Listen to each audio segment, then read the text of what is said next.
Good morning and welcome to Tour for Women's Mountain Moments.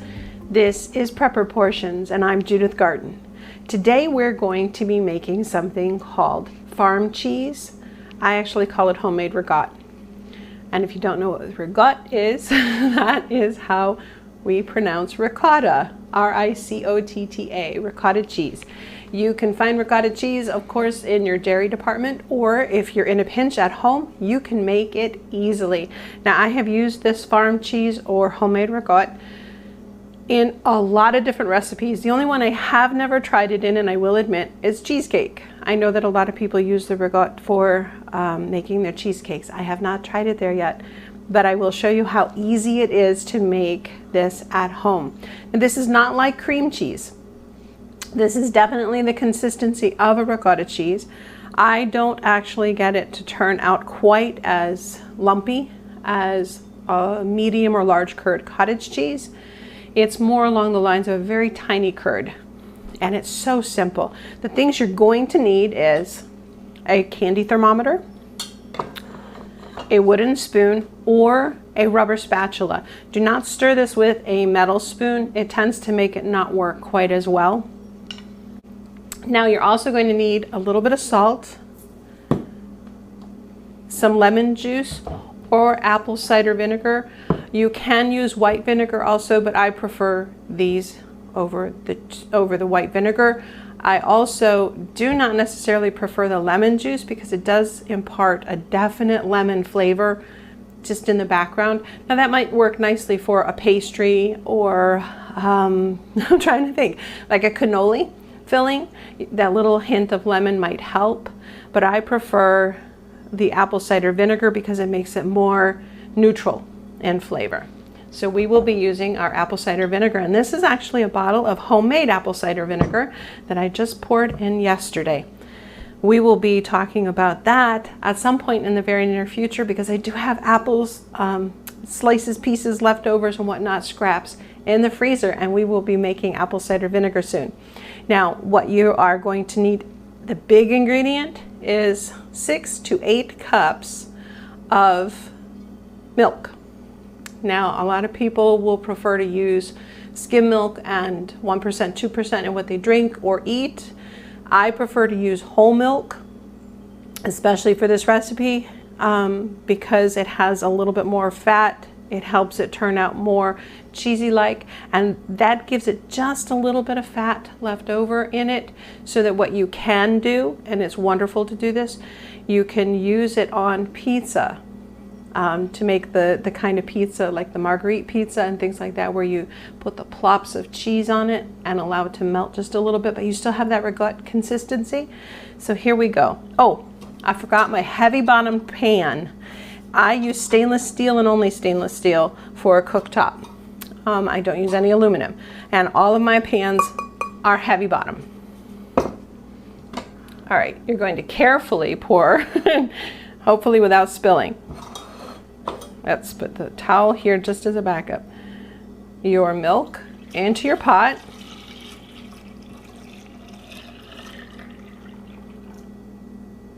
And you're going to want to add salt to taste.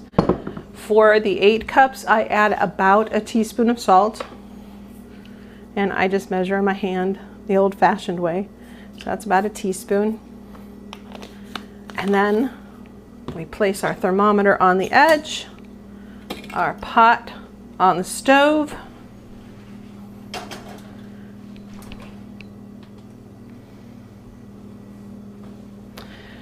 I turn our electric stove to just above medium. It's on number 6 for our setting.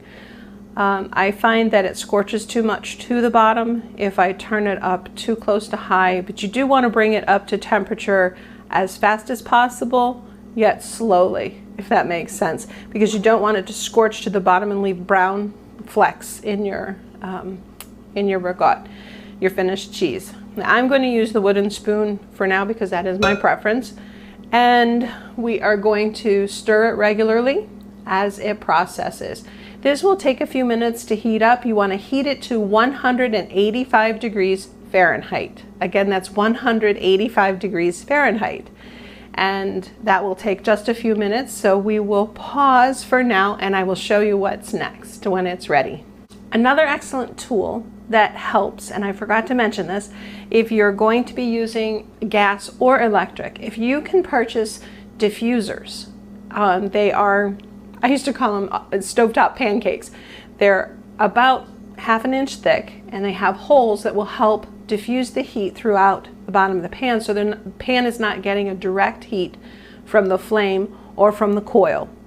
I love diffusers. I don't currently own them, but they are wonderful, absolutely wonderful, to help diffuse the heat in a situation like this where you do not want the milk to scorch. All right, our milk is now ready to turn into cheese.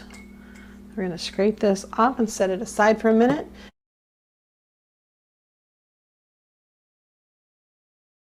It has reached about 190 degrees because I got distracted doing something, but that's all right. It didn't boil, it didn't reach that boiling point. You don't want it to reach the boiling point, but I did notice, even though I kept it, I actually turned mine down to around medium. It did this time scorch a little to the bottom of the pan, so I'm stirring it gently without scraping the bottom because I don't want to disturb any burnt or browned sections. Now I've measured out 1/3 of a cup of my apple cider vinegar, and again, this is my homemade. It has a wonderful mother in it. This will impart a good flavor. A lot of recipes call for about 1/2 cup to 8 cups of milk, and I'm not comfortable with that. It gives just a little bit of a sour flavor that Jim and I don't like. So now what you do is you just simply take this, pour it throughout. I drizzle it a little bit, and you will start to see almost immediately the curd forms.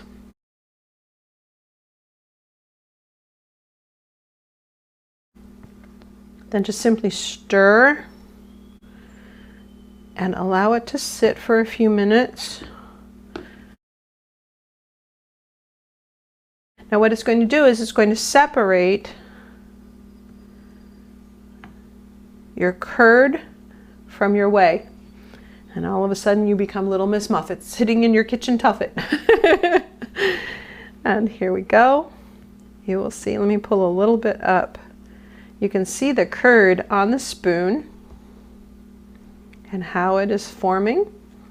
Again, we're going to take some stills and insert that in the video as well so you can see more close-ups, at least until we get better with our cameras, right? All right. Here we go. Now sometimes I have noticed that this takes up to about 5 minutes. Let me grab my towel here. To form a full curd. And then what you're going to do is I often use both a fine mesh and a broader mesh or a colander style to strain. So you're going to want to strain this after it has completely separated.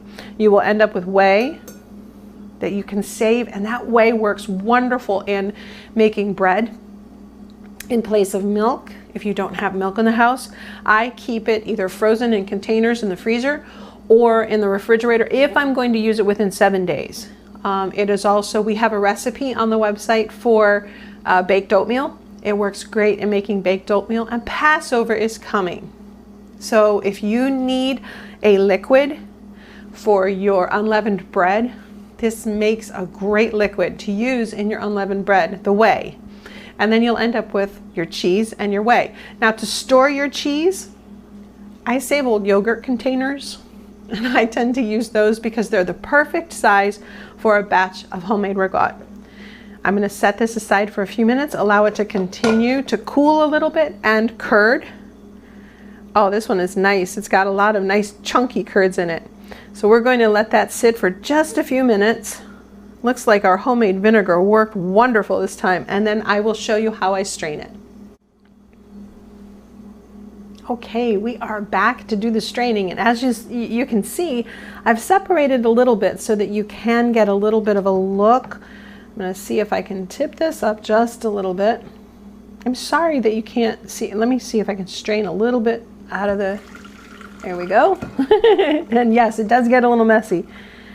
If you can see, you probably can't on camera, the definite color difference between the curds and the whey. You'll see it better over here in the strainer.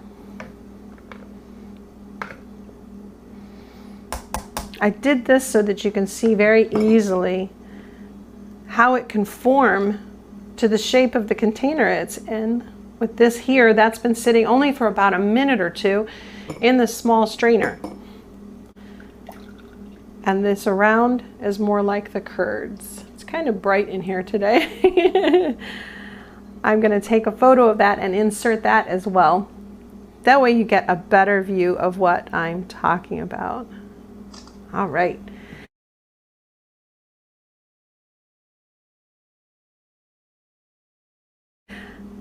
And if you can see the whey, see how it has like a creamy eggshell color, I would call it. That is a good color on that. So what we're going to do is continue to strain this through the large strainer. Very easy to do. Oops, I'm making a mess on the counter. Now if your strainer starts to get a little clogged in the holes, just simply gently move it aside. Move your curds aside very gently.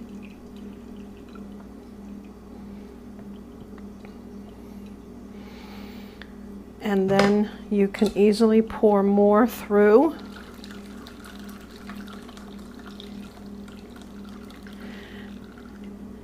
And yes, pardon me, you will end up with more whey than curds. But as I said, it freezes well, and you can use it in so many different recipes. I will try to include a few recipes or links to some of my recipes that use whey, or that you can use whey for the liquid. And when I try and say that over, I will try to include some links to the recipes that we can use whey in. You don't want to just dump it out. It is very healthy for you. It gives you a nice protein to add to different things. Now, here's where you're going to want to scrape gently if it's scorched to the bottom. Very gently. You want to get out all the little curds. And here I can show you how badly it's scorched, even though I did keep the temperature low. That is why we need to get, in this kitchen, we need to get a couple of diffusers for our burners for when we do things like this. Now I'm going to need to let this set for a bit to cool down. I don't want to leave it open to the open air and any flies or gnats.